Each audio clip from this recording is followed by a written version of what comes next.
I'm Cassidy Thornton. I'm 28 years old. 3 weeks ago, my father stood up at our family reunion. He grabbed the microphone. Then he said something about me in front of 68 relatives. It's something I will remember for the rest of my life. We only have one daughter we're proud of. That's what he said. And he was looking straight at my older sister, Brianna, when he said it. For 22 years, my family called me the burden. The baby who was born too early and cost too much money. The quiet sister nobody stood up for. The daughter who sat at the end of every table. Meanwhile, Brianna got the college money, the praise, and the love. But there was something nobody knew. Not my parents. Not my cousins. Not a single person in that crowd. 6 weeks ago, on a Thursday night at my kitchen table, Brianna got drunk. And she told me everything. The money she had stolen from our parents. The nursing degree she had lied about. The lies she had been telling the family about me since I was 14 years old. And I recorded all of it. 14 minutes that would destroy 22 years of lies. Before I tell you what happened when I pressed play, take a moment to like and subscribe, but only if you think this story deserves it. And tell me in the comments, where are you watching from, and what time is it right now where you are? Now let me take you back 22 years. Back to a January night in Georgia when I came into this world 6 weeks too early. That's when I became the debt my family never wanted to pay. I came into this world 6 weeks early. It was a Tuesday night in January. The hospital was 40 minutes from our house because the closer one didn't have a NICU. My lungs weren't ready. My heart wasn't ready. Nothing about me was ready. I spent 3 weeks in the hospital. The medical bills were $87,000. My parents had just bought their first house 2 months before. My dad, Glenn, drove trucks for a shipping company. My mom, Jolene, had quit her job to stay home with my sister, Brianna, who was 3 years old. I know the exact dollar amount of those bills because my mother made sure I would never forget it. She told the story at every Thanksgiving, every Christmas, every family gathering where there was an audience. Cassidy almost made us go broke before she could even open her eyes, she'd say. Then she'd laugh. And the relatives would laugh. And I'd sit there holding my fork so tight my hands turned white. When I finally came home from the hospital, I was small and weak. I was wrapped in a yellow blanket. My sister, Brianna, looked at me in my crib.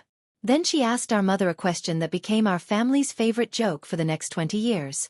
Can we send her back? Everyone laughed. My dad, my aunts, my uncles, even my grandmother Edith. Though I learned later that she stopped laughing long before anyone else did. That question, can we send her back? Followed me everywhere. Every birthday. Every report card. Every holiday dinner. Brianna would say it when I spilled juice. My dad would say it when I got carsick on road trips. My mom would whisper it to her sister Ruth on the phone when she thought I couldn't hear. But I always heard. Growing up, I learned the rules of our family early. Rule 1. Brianna comes first. Rule 2. If something goes wrong, it's probably Cassidy's fault. Rule 3. Don't complain about rules 1 and 2. When I was 10, I won first place in the county writing contest. My English teacher, Mrs. Hadley, called the house to tell my parents the good news. My mom forgot to come to the award ceremony. That same week, Brianna placed third in a school track meet. We all went out to Olive Garden to celebrate. I remember sitting in that booth. I was holding my certificate under the table. I wondered if anyone would ask about it. Nobody did. But it was the Thanksgiving when I was 14 that broke something inside me. Brianna told my mother, with tears in her eyes, because Brianna always knew exactly when to cry, that I had stolen our grandmother Edith's gold necklace. The one Grandma wore in her wedding photo. The one she had promised to pass down. I hadn't touched it. I hadn't even been in Grandma's bedroom that weekend. It didn't matter. My mother believed Brianna right away. I was dragged in front of 12 relatives in the living room. They told me to kneel and say sorry to my grandmother for being a thief. I knelt. I cried. I said I was sorry for something I didn't do. 2 weeks later, the necklace was found in Brianna's dresser drawer. My mother's excuse? It must have gotten mixed in with the laundry. Nobody said sorry to me. Not my mother.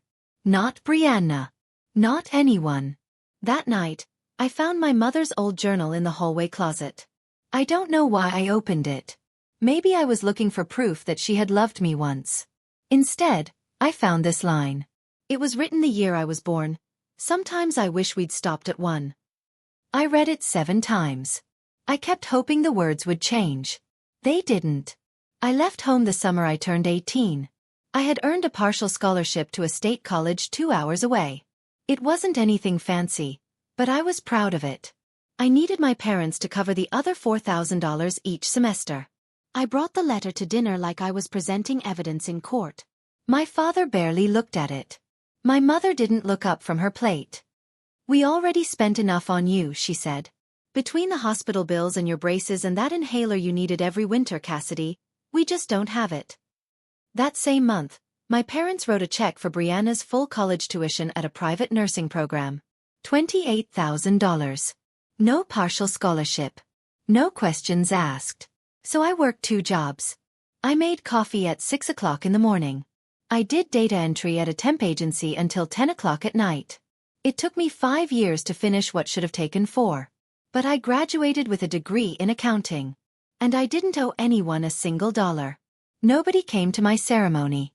I wore my cap alone in a crowd of strangers and their cheering families. And still I kept showing up. Every Christmas, I drove 2 hours with gifts I had wrapped myself. Every Thanksgiving, I brought dessert nobody asked for. I sat at the end of the table. I slept on the couch while Brianna got the guest room with the quilt my grandmother made. I called my mother every Sunday evening. She answered maybe once out of every 3 calls. I told myself it was enough. That if I just kept trying, something would change. That the love was there, just buried under years of habit and money problems and old anger. I wasn't trying to earn their love. I thought I already had it. I just thought it was trapped under something I hadn't figured out how to move yet. Until 3 months ago. That's when I found out what my sister had really been doing behind everyone's back. It started at a coffee shop. I was getting a latte before work on a Tuesday. A woman waved at me from a corner table. It took me a second. Then I recognized her. Megan Holt. She and Brianna had been in the same nursing program. Cassidy, right? Brianna's sister. She pulled out the chair across from her. "How's Bri doing? I haven't seen her since, God, first semester." Almost corrected her. Brianna had been telling the family she was a nurse for 8 years. She talked about patients she had saved. Overnight shifts that wore her out. The calling she had found. "First semester?" I repeated. Megan's face changed. "Yeah." She stopped showing up after October. I figured she transferred, but... She tilted her head. "Wait. Your family doesn't know she dropped out?" I set my coffee down very carefully. "I just assumed everyone knew," Megan said quietly. I drove to work with my hands shaking on the steering wheel. That night, I couldn't sleep. I opened my laptop and started searching. The nursing program Brianna had gone to had a public list of graduates. I scrolled through every name from her year. Brianna Thornton wasn't on the list. I dug deeper. My parents had paid $28,000 for that program. When a student drops out in the first semester, the school gives back part of the money. A big part. Brianna had never returned that money. She had kept the refund. And she had told everyone she had graduated. For 8 years, she had been lying to our parents, our grandmother, our entire family. She showed up to holidays in scrubs she bought online. She told stories that sounded real because she had copied them from medical TV shows. And nobody, not a single person, had ever thought to check. The second discovery came because of my mother's own words. About 2 months before the reunion, I was on one of those rare Sunday calls where Jolene actually picked up. She sounded tired. Distracted. Halfway through our conversation, if you could call it that, she said something I wasn't supposed to catch. "Your father's retirement fund looks thin." I don't understand it. The market's been fine. I'm an accountant. I notice numbers the way most people notice the weather. Something in her voice caught my attention. I asked, casually, carefully, if she had looked at the statements recently. "Brianna handles all that," Mom said. "She set up the online account for us. She's so good with that stuff. You know, being in healthcare, she understands money."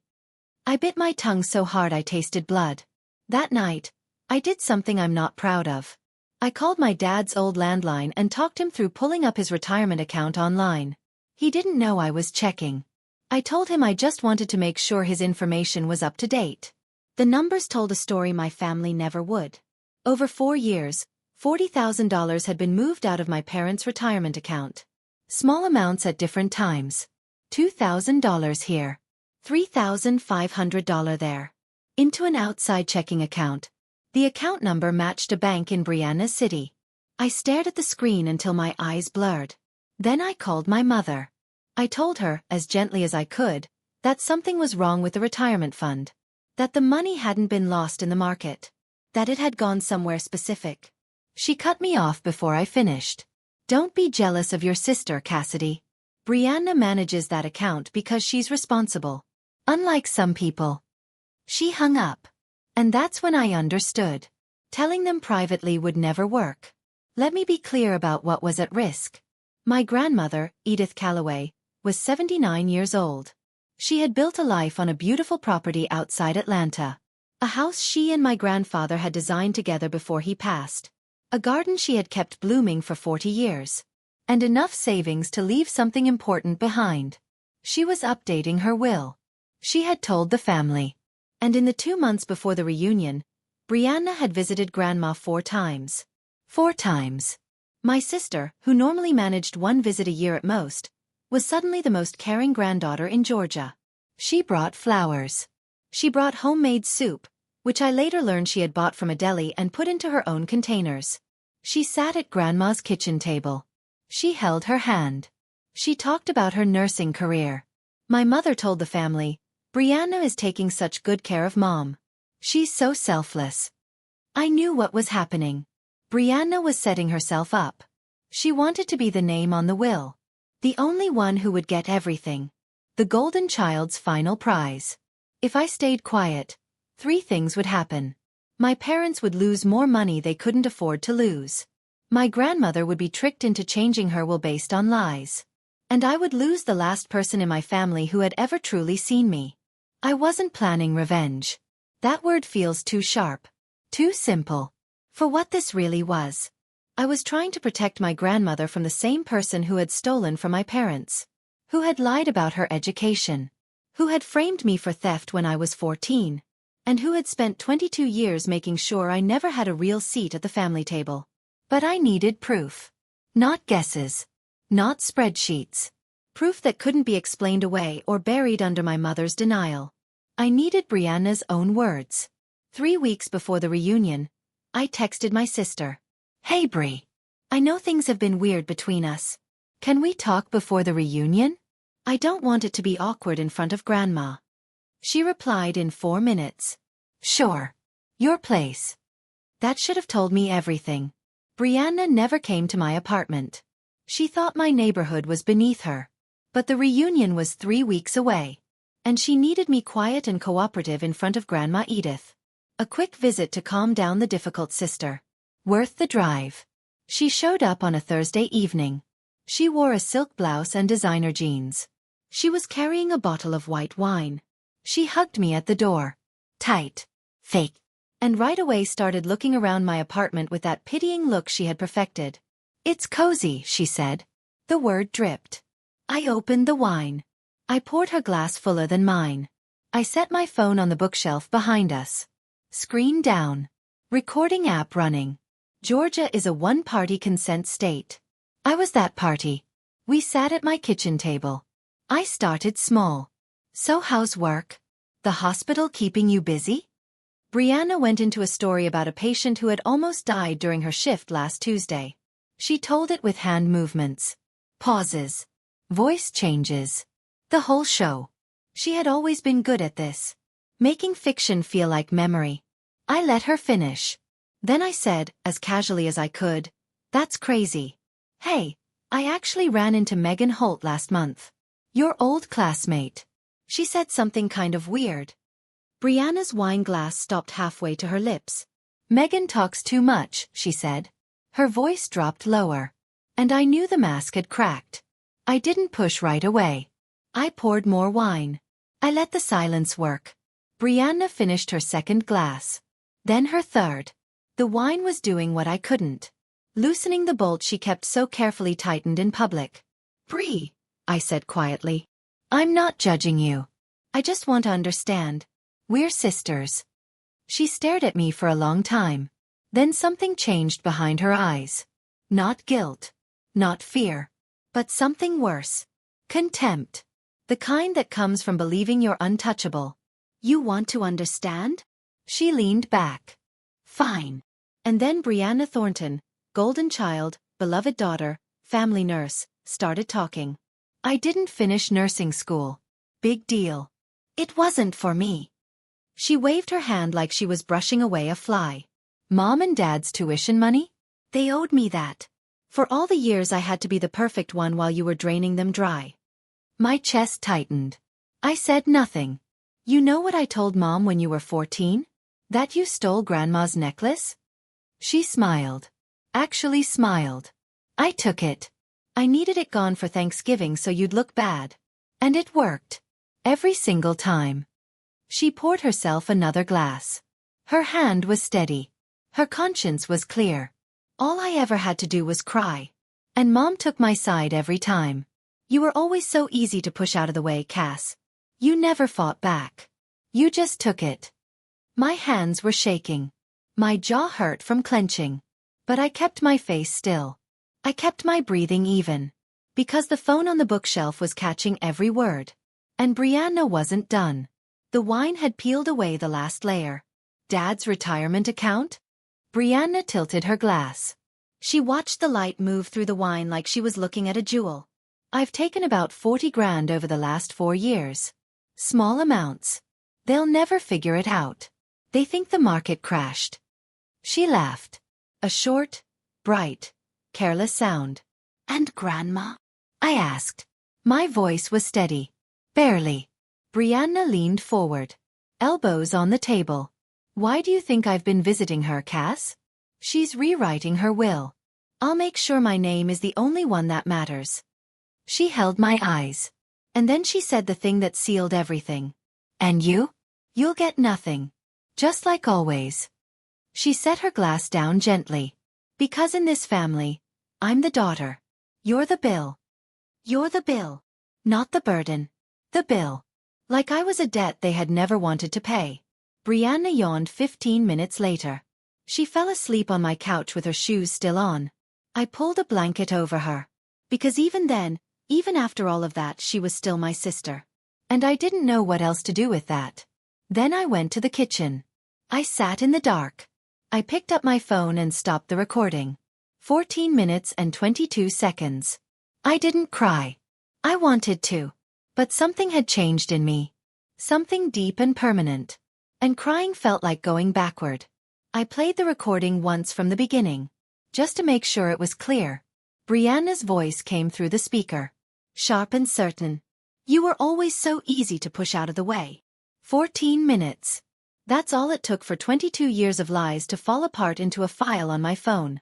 The question was no longer if. It was when. And where. Now I'm going to pause here for just a second. Because I need to ask you something. If you were me, sitting alone in that dark kitchen with 14 minutes of truth on your phone, would you play it privately for your parents? Or would you wait for the one moment when the truth couldn't be swept under the rug? Drop a 1 in the comments if you'd tell the parents. Drop a 2 if you'd wait for the reunion. And if you're invested in this story, hit that subscribe button. Because what comes next is the part 1 still can't believe happened. Now back to the story. 2 weeks before the reunion, I made a phone call that changed everything. My Aunt Ruth picked up on the second ring. Ruth Calloway is my mother's younger sister. Quieter. Sharper. And the only person in the family who ever looked at me like I was a whole person. Not a footnote. When I was 8 and had pneumonia, Ruth drove 3 hours in a snowstorm to sit by my bed. When I graduated college alone, she was the one who sent flowers. The card read, I see you, Cassidy. Always have. Hey, sweetheart, she said. What's going on? I didn't tell her about the recording. Not yet. I just asked carefully, Aunt Ruth, have you ever thought something was off about Brianna?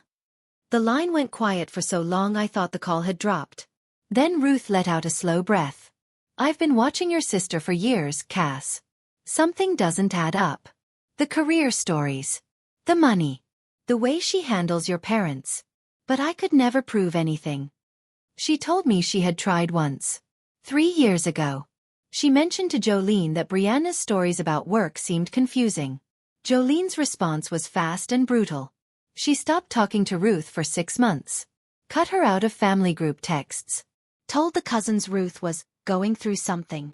Your mother will destroy anyone who threatens Brianna's image, Ruth said. Including her own sister. I closed my eyes. Aunt Ruth, are you handling the slideshow at the reunion? The projector setup? I'm doing the tech for the family photo show. Yeah, why? If I needed to connect a phone to that projector, would that be possible? Silence again. Then, it's just an HDMI cable. Cassidy, what are you planning? I might have something the family needs to hear. She paused. I could hear her breathing. I don't know what you have, she said finally. But I trust you. I'll make sure the equipment works. 10 days before the reunion, a handwritten letter arrived at my apartment. The paper was cream-colored. The handwriting was shaky but careful. My grandmother Edith's. She still wrote letters by hand. She said email was for people in a hurry. And she had earned the right to take her time. My dear Cassidy, the letter read. The reunion is July 19th. I want both my granddaughters there. I want to see your face. Please come. Love. Grandma. I held that letter against my chest like it was something breakable. 20 minutes later, my phone rang. Mom. You got the invitation, Jolene said. Not a question. I did. Good. Now listen. Her voice shifted into the tone I knew by heart. The bossy tone. The one that made commands sound like favors. You're invited.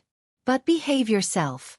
Brianna is giving a speech about her nursing career. And your father is saying a few words. Just sit and smile and be grateful you're included. I gripped the phone tighter. I'll be there, Mom. And wear something nice, Cassidy. Last time you looked like you didn't even try. I said nothing.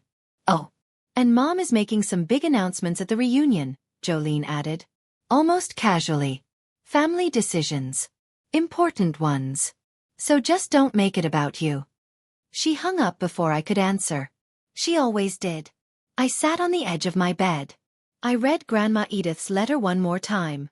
Then I opened my closet and looked at the white dress I had been saving for something I couldn't name.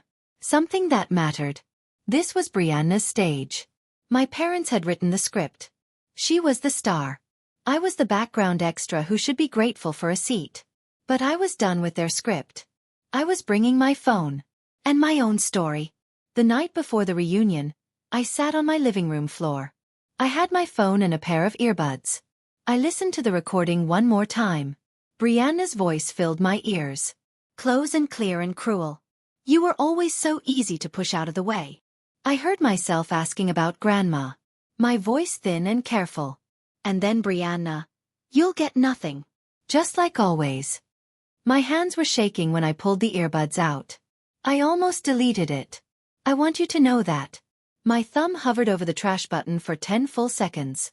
And every year of training screamed at me to keep the peace. To swallow it. To be the good daughter who never makes trouble. But then I thought about my grandmother's letter. I want to see your face. I thought about my dad's retirement account.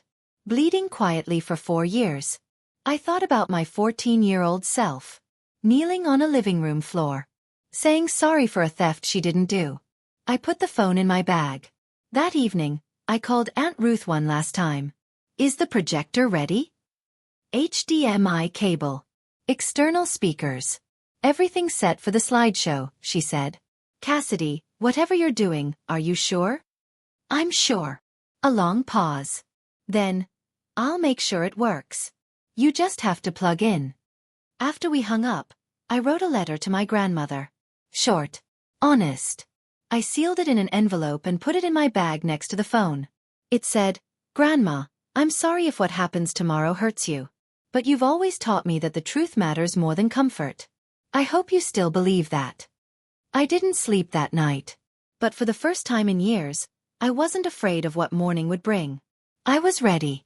The Callaway estate sat on 3 acres of rolling green Georgia land, 20 miles outside Atlanta, wrapped in old magnolia trees.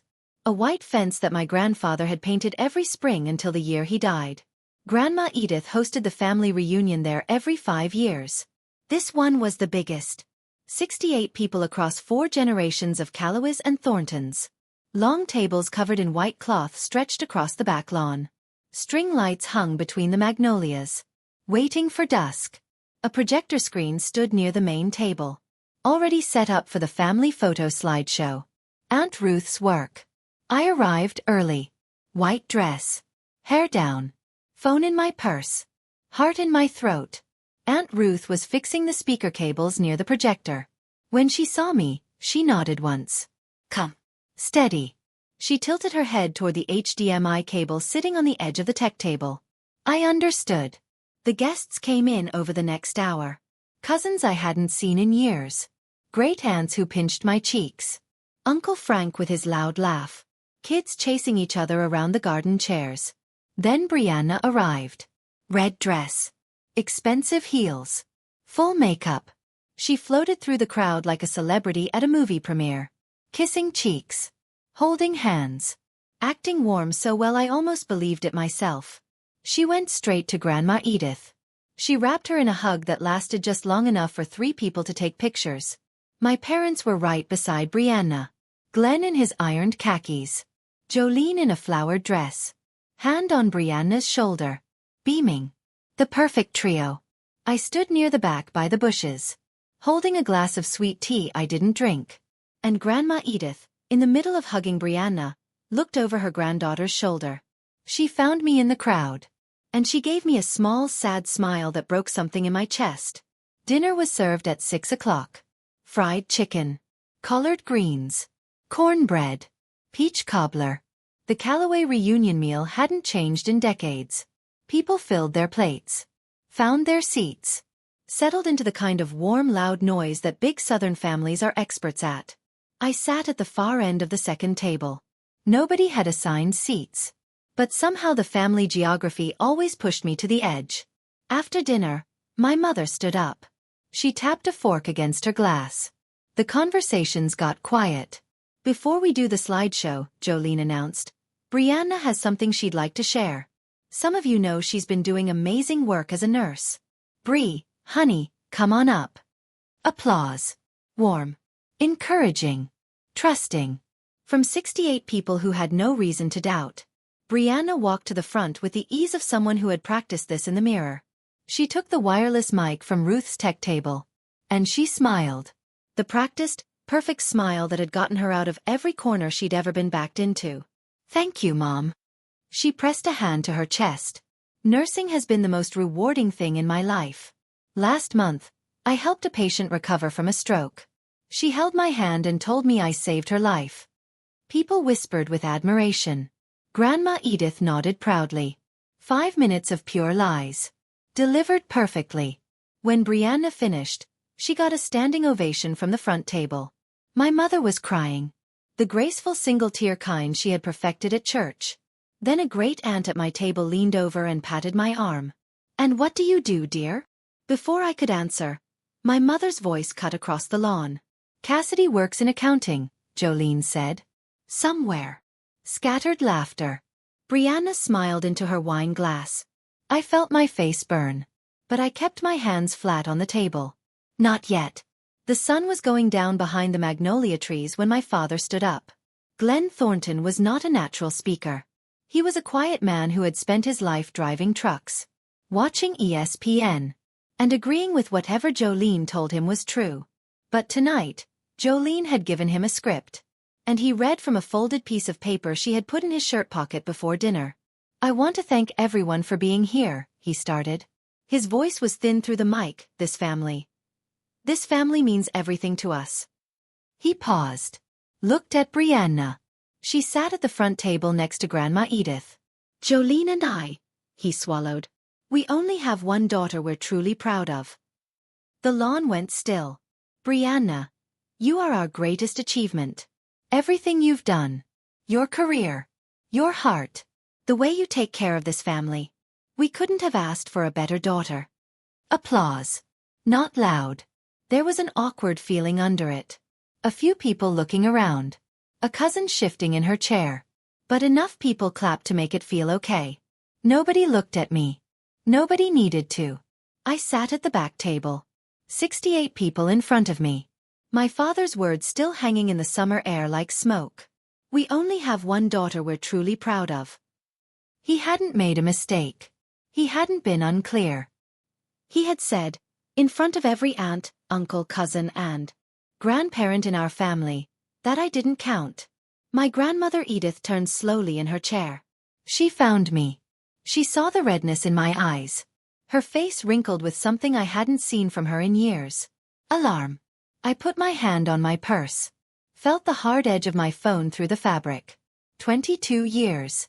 I stood up. I didn't rush. I didn't storm. I rose from my chair the way you rise when you've finally made a decision you've been thinking about for weeks. Slowly. On purpose. Like gravity had changed and standing up was the only thing left that made sense. Heads turned. A few cousins whispered. My mother noticed first. Cassidy. Jolene's voice was sharp and low. Sit down. What are you doing? I didn't answer. I walked between the two tables. 68 faces watched me like I was crossing a stage. The string lights had come on. The air smelled like peach cobbler and fresh-cut grass. And my heartbeat was so loud I could feel it in my fingertips. Brianna watched me from the front table. Her wine glass frozen halfway to her mouth. Confusion first. Then suspicion. Then something I'd never seen on my sister's face before. A flicker of fear. I reached the tech table. Aunt Ruth stood beside the projector. Arms at her sides. She didn't ask a question. She didn't need to. She picked up the HDMI cable and held it out to me. I pulled my phone from my purse. Plugged it in. The projector screen lit up behind me. A white glow replacing the frozen family slideshow. My father stepped forward. Cassidy, this is not the time. Actually, Dad. I looked at him. Steady. This is exactly the time. I opened the audio file. 14 minutes and 22 seconds. The timestamp on the screen was visible to everyone. My thumb pressed play. And then Brianna's voice, loud, clear, unmistakable, poured out of the outdoor speakers and across the lawn, where 68 members of our family sat in the cooling Georgia evening. I didn't finish nursing school. Big deal. Brianna's real face went white as her recorded voice filled the air. The first thing I noticed was the silence. Not the polite kind that settles over a room during a speech. This was something heavier. The silence of 68 people realizing all at once that something they hadn't expected was about to change everything they thought they knew. Brianna's recorded voice rolled out from the speakers like a confession played in a courtroom. I didn't finish nursing school. Big deal. It wasn't for me. Mom and Dad's tuition money? They owed me that. For all the years I had to be the perfect one. Someone at the second table set their glass down. The tiny sound of glass on wood sounded like a gunshot in the quiet. My mother jumped out of her chair. She moved toward the projector with both hands raised. Eyes wild. Turn it off, Cassidy. Turn it off right now. She was 3 steps away when my grandmother's voice cut through the air like a knife. Jolene. My mother froze. Grandma Edith hadn't raised her voice. She didn't need to. 79 years of quiet power did the work for her. She gripped the arm of her chair and looked at her daughter with an expression I'd never seen on her face. Not anger exactly, but something that came before it. A kind of devastation. Sit down. Edith's voice shook. But every word was iron. I want to hear every word. My mother sat like a child who'd been caught standing on the table. Brianna was on her feet now. Hands shaking. The red dress suddenly too bright against her pale face. That's taken out of context. She set me up. But the recording didn't care about context. The recording just kept going. Brianna's own voice. Cheerful and careless and 3 glasses deep. Filling the summer air with truth she never meant to share. By minute 4, the recording had reached the money. Dad's retirement account? Brianna's voice was almost happy on the playback. I've taken about 40 grand over the last 4 years. Small amounts. They'll never figure it out. They think the market crashed. Recorded Brianna laughed. The real Brianna didn't. My father, still standing near the mic at the front, lowered himself into the nearest chair like his legs had stopped working. The color left his face in real time. I watched a man who had stood in front of his family and erased one daughter to praise another. Suddenly realized that the daughter he had praised had been robbing him. That's our retirement," Glenn whispered. But the mic was still on. And everyone heard it. Jolene turned to Brianna. "Tell me that's not true." Her voice cracked down the middle. "Tell me, Brianna." "Mom, I can explain. It wasn't like that. I was going to pay it back." The recording cut her off. Brianna's own voice again. Bright and unbothered. "Mom believes everything I say. All I have to do is cry. And she takes my side." My mother's hand went to her mouth. A sound came out of her. Not quite a cry. Not quite a gasp. Something between the two. That I think only happens when you hear your own manipulation described to you by the person who used it. Around the tables, the reactions spread outward. Uncle Frank crossed his arms and shook his head slowly. A cousin's wife leaned over and whispered something urgent to her husband. Two of the older aunts looked at each other with a look that carried 30 years of suspicion finally confirmed. And Grandma Edith sat perfectly still. Her hands folded in her lap. Listening to every word with the careful attention of someone putting together a verdict. Then came minute 6. "And the necklace. You know what I told Mom when you were 14? That you stole Grandma's necklace?"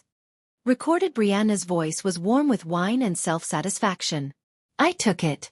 I needed you out of the picture for Thanksgiving. And it worked." The sound that came from my grandmother was small. But it stopped everything. Edith pressed her hand flat against the table. Her fingers were shaking. She turned and looked at me. Not with pity, but with a horror that told me she was reliving that Thanksgiving. The 14-year-old girl on her knees, saying sorry for a crime she hadn't done. The granddaughter she had watched be humiliated, while the real thief stood beside her, dry-eyed and smiling. "Oh, sweetheart," Edith whispered. I don't think anyone else heard her. But I did. The recording rolled on. Minute 7. "Why do you think I've been visiting Grandma? She's rewriting her will. I'll make sure my name is the only one that matters."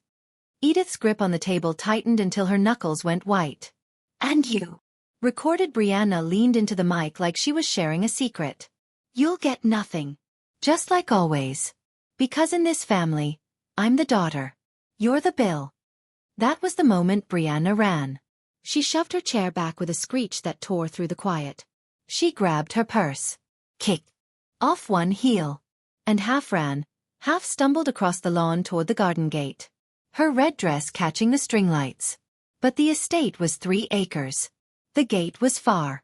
And 68 people watched her every step. Cousin Marcus, 24, built like a linebacker, arms folded, was standing by the garden path. He didn't grab her. He didn't speak. He just stood there. And Brianna stopped. Behind her, Grandma Edith rose from her chair. My grandmother walked to the front of the gathering the way women of her generation do when they've reached the limit of what they'll accept. Slowly. Straight back. With a dignity that makes silence feel required. Someone handed her the wireless mic. She held it with both hands. "I have spent 79 years building this family," Edith said. Her voice shook. But it carried. "And today I learned that the person I trusted most in it has been lying to all of us." She turned to me. "Cassidy." I couldn't breathe. "I owe you an apology." Her eyes glistened. "I watched them push you to the side for years. I told myself it would get better. I told myself your mother would come around. I should have spoken sooner. I should have fought harder for you. And I am deeply, deeply sorry." I pressed my lips together. I would not cry in front of 68 people. I would not. Edith turned back to the crowd. "I will be meeting with my lawyer on Monday morning. My will, as it currently stands, will be changed." She paused. Letting that land. "I want every person here to know why." The lawn was so quiet I could hear the bugs in the magnolia. "Not because of money," Edith continued. "Because trust, once broken, has to be earned back." She looked at Jolene, who sat frozen in her chair. Mascara streaked. At Glenn, who stared at his hands. And some of you have a lot of earning to do. At the edge of the garden, Brianna stood frozen. One shoe on. Purse pressed against her chest. Tears running down her face. I stood beside the projector. Phone still connected. Recording ended. I hadn't said a single word since pressing play. I didn't need to. The truth had said everything for me. I want to stop here for a moment. Because this part still sits heavy with me. Do you think my grandmother did the right thing? Or was it too much? Announcing it like that in front of everyone? Drop justice in the comments if you think she was right. Drop too far if you think the will conversation should have stayed private. I really want to know what you think. And if you haven't subscribed yet, we're not done. There's still fallout I need to tell you about. Let me keep going. The reunion didn't end. It fractured. After Grandma Edith's announcement, the gathering split like a cell dividing. Nobody left. This was too big to walk away from. But the lawn rearranged itself into groups. Each one processing a different piece of what had just happened. The older relatives, Uncle Frank, Aunt Lois, the great aunts who remembered Edith's late husband, gathered around my grandmother like a wall of protection. Frank put his hand on Edith's shoulder and said, loud but clear, "We're behind you, Edith. Whatever you need." A group of younger cousins moved toward me. Not accusing. Not celebrating. Just present. My cousin Danielle, who I hadn't spoken to in 3 years, touched my elbow. "How long have you known?" she asked. No judgment. Just wanting to understand. "And Brianna?" Brianna came back. She walked across the lawn. Mascara streaked to her jawline. Her voice pitched in that exact tone she'd used her whole life to escape consequences. "That recording was fake," she said to anyone who would listen. "She set me up. She got me drunk. This is illegal." Most people looked away. A few shook their heads. Then Aunt Ruth spoke. She'd been standing quietly by the projector table the entire time. Arms folded. Watching. Now she stepped forward. "Brianna," Ruth said. "Calm as a lake. I've had my doubts about you for 3 years. I told your mother. And she cut me out of the family for it." She looked around the lawn. The recording just proved what I already knew. Jolene, silent until now, turned on me. Her voice was raw. "How could you do this to your family, Cassidy?" I looked at my mother. 22 years of swallowed words sat in my throat. "I didn't do this, Mom. Brianna did. I just stopped hiding it." I found a quiet spot at the edge of the garden, near the stone bench where Grandma used to read to me when I was small enough to sit in her lap. The party noise was behind me. Pieces of urgent conversations. Someone's child asking why Aunt Brianna was crying. The clink of dishes being cleared by people who needed something to do with their hands. My father found me there. Glenn stood a few feet away, hands in his pockets, looking at the ground. His eyes were swollen. He didn't look like a man who had just given a speech. He looked like a man who had just had one given to him. "Did I really say that?" His voice was rough. "That we only have one daughter? You said it in front of 68 people, Dad." He flinched like I'd touched a burn. "Your mother." He swallowed. "She wrote those words. She put the paper in my pocket and told me what to say. And you chose to read them." He didn't argue. He didn't make excuses. He just stood there, taking it in the way a wall takes a hit. "I'm sorry, Cassidy." His voice broke on my name. "I don't know how to fix this." I looked at him for a long time. This man who had driven trucks for 30 years. Who never spoke up at dinner. Who let his wife and oldest daughter write the rules while his youngest daughter paid the price. He wasn't a monster. He was something almost worse. A bystander who loved me quietly. And never once let that love be loud enough to matter.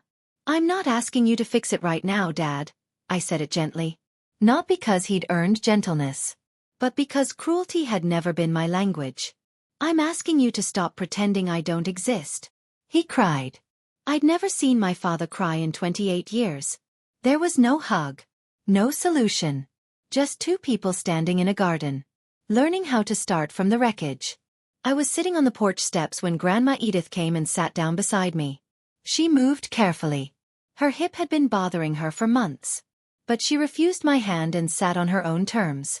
For a moment, neither of us spoke. The evening had turned blue dark. Fireflies blinked over the back lawn where an hour ago everything had changed. You held on to that recording, Edith said. Not a question. You could have used it to hurt her weeks ago. But you waited. I almost didn't play it, Grandma. I almost walked out. But you didn't. She reached over and took my hand. Her skin was thin and cool. But her grip was strong. And I'm grateful. Because I almost gave everything I have to a liar. I shook my head. I don't need anything from your will, Grandma. That's not why I... Hush. She squeezed my hand. This isn't about what you need. It's about what you deserve. And about what's right. She looked out at the garden where the string lights swayed in the evening breeze. The guests were starting to leave. Slow, quiet goodbyes. Instead of the usual loud Callaway farewells. I'm meeting my lawyer Monday, she said. Brianna's share will go into a trust. She can get it when she pays back every cent she stole from your parents. And when she gets honest about her life. Not before. Then she told me something that knocked the breath out of me. I put your name in my will 30 years ago, Cassidy. When you were born. She paused. Your mother asked me to remove it when you were 6. I refused. But I stopped talking about it to keep the peace. She looked at me with wet eyes. I should never have kept quiet. Quiet is how this family got here. 1 week after the reunion, the fallout wasn't slowing down. It was building. Brianna tried the social media route first.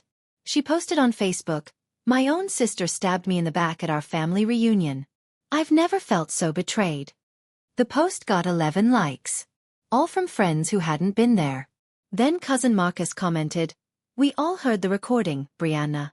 You stabbed yourself. 27 people liked his reply. Brianna deleted the post within the hour. The family group chat went through a big shift. Brianna was removed. Not by one person. But by quiet agreement.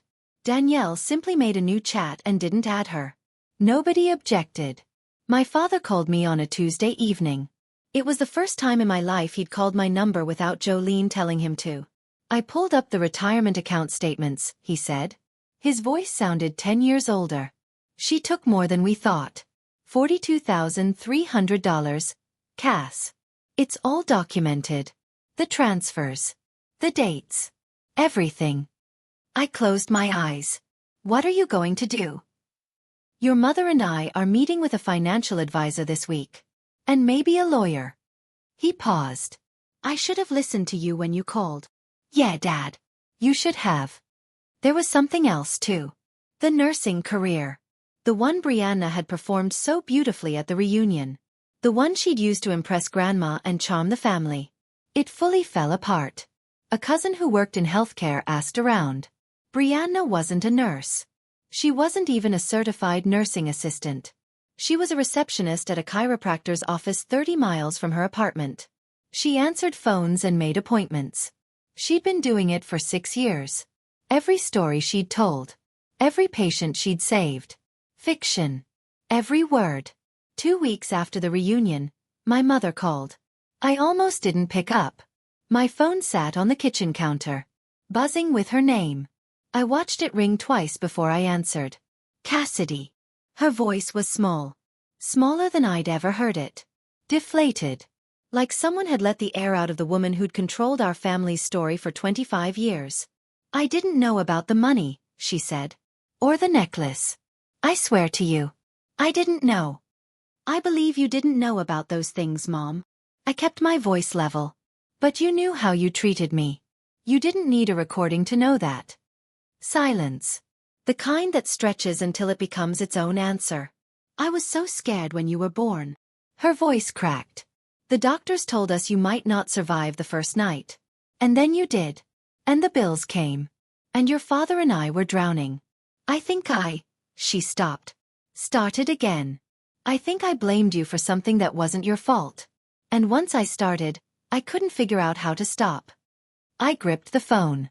Part of me, the 14-year-old girl still kneeling on that living room floor, wanted to hang up. Another part of me, The part that had spent 22 years calling every Sunday, held on. "Can you forgive me?" she whispered. "I'm not ready for that yet, Mom." I said it without cruelty. Without edge. Just honest. "But I'm not closing the door." A long, shaking breath on her end. "If you want a relationship with me," I continued, "it starts with honesty. No more choosing sides. No more erasing me from the family. No more letting Brianna write the story." She didn't argue. She didn't make excuses. She just said, "Okay." It wasn't a solution. But it was the first honest word she'd said to me in 22 years. 3 weeks have passed since the reunion. That brings us to now. To today.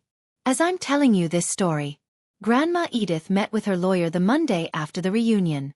Just as she promised. The new will divides her property fairly among her children and grandchildren. But Brianna's share is held in a special trust. The rules are clear. Brianna must pay back every dollar she took from our parents' retirement account. And provide real proof of work and education. Before the trust releases. No shortcuts. No exceptions. Just responsibility. My father and his financial advisor looked through 4 years of statements. The total wasn't $40,000. It was $47,200. Brianna had been taking money right up until 2 months before the reunion. Glenn and Jolene are talking to a lawyer about their options. They haven't filed anything yet. I think part of them is still in shock. Brianna hasn't spoken to anyone in the family. Her apartment in Augusta is empty. A cousin drove by to check. The word through the family grapevine is that she moved to Nashville to live with her boyfriend. She hasn't returned a single call. As for Aunt Ruth, Grandma Edith invited her back into the family circle the day after the reunion. 3 years of silence broken by a single phone call. Ruth told me later that Edith said, "I should have listened to you. I should have listened to both of you." Last week, I got an email from my grandmother. No formal language. No legal talk. Just one line. "Come visit me any time, sweetheart. The guest room is yours." It always was. I read that email 4 times. And unlike my mother's journal entry from 22 years ago, the one that said she wished she'd stopped at 1, these words didn't make me wish they'd change. They were exactly right. It's a Thursday evening. I'm sitting in my apartment. The same kitchen where Brianna drank 3 glasses of wine and broke apart 22 years of her own lies. The wine stain on the table is still there. I haven't cleaned it. I'm not sure why. People keep asking me if I feel guilty. If I regret playing the recording. If I wish I'd handled it differently. Here's my honest answer. I didn't play that recording to destroy my sister. I played it because for 22 years, my family had been telling a story about me that wasn't true. And I was the only person who could change it. Not with anger. Not with speeches. Just with the truth. Played out loud. In a space where it couldn't be whispered away. Do I wish it hadn't come to that? Every single day. But I know what would have happened if I'd stayed silent. My grandmother would have left her legacy to a liar. My parents would have lost more money they couldn't afford. And I would have spent the rest of my life sitting at the end of the table. Hoping someone would notice I was there. I'm done hoping. Not in a bitter way. In a free way. I still love my parents. I still love my sister. That's the part people don't understand about setting limits. It's not about stopping love. It's about stopping the part where love gets used as a leash. My phone buzzes. A text from my dad. "Thinking of you today." 3 words. No apology. No big gesture. Just recognition that I exist. That I'm his daughter too. It's not perfect. It's not the family I wished for when I was 10 years old. Pressing a writing contest certificate against my chest in an empty auditorium. But it's real. And real is enough for now. Last Saturday, I drove to Grandma Edith's estate. The reunion tables were gone. The projector was packed away. The string lights still hung between the magnolia trees. But they were off now. Just thin, dark wires against the Georgia sky. Grandma was waiting on the porch in her rocking chair. A glass of sweet tea sweating on the side table. She waved when she saw my car turn into the driveway. And something about that wave, small, eager, like a kid seeing a friend at school, made my chest hurt in the best possible way. I sat beside her. We didn't talk about Brianna. We didn't talk about the recording or the will or my mother's phone call. We talked about her garden. The flowers were blooming late this year. We talked about my job. I'd been offered a small raise. And she clapped her hands like I'd won an Oscar. We talked about my cat, Penny, who had learned to open the kitchen cabinet and steal treats. Grandma laughed at that. A real laugh. The kind that wrinkled her whole face and made her reach for my arm to steady herself. "Tell me about your life, sweetheart," she said eventually. "The real version. Not the one your mother edited." So I did. I told her about my apartment, my morning runs, the book club I joined, the friend who taught me to make bread. Small things. True things. "You sound happy," she said. "I'm getting there, Grandma." We sat on that porch until the fireflies came out. No drama. No audience. No performance. Just a grandmother and her granddaughter, catching up on 22 years of conversations they should have had a long time ago. I spent 22 years being their burden. But it turns out the heaviest thing I ever carried wasn't their disappointment. It was my own silence. And I finally put it down. Before I go, here are a few things this whole experience taught me. 1. Silence doesn't keep the peace. It just lets the loudest voice in the room write the story. 2. Protecting someone from the truth isn't love. It's control wearing a nicer outfit. And 3. You don't need anyone's permission to stop being invisible. If any of this hit close to home, if you've ever been the family scapegoat, the overlooked one, the person who kept showing up even when no one saved you a seat, I want you to know you're not alone. Drop a comment and tell me your story. I read every single one. And if you want more stories like this, I've linked a few of my favorites below. Hit subscribe and tap that bell so you don't miss the next one. Thank you for being here. Thank you for listening. It means more than you know.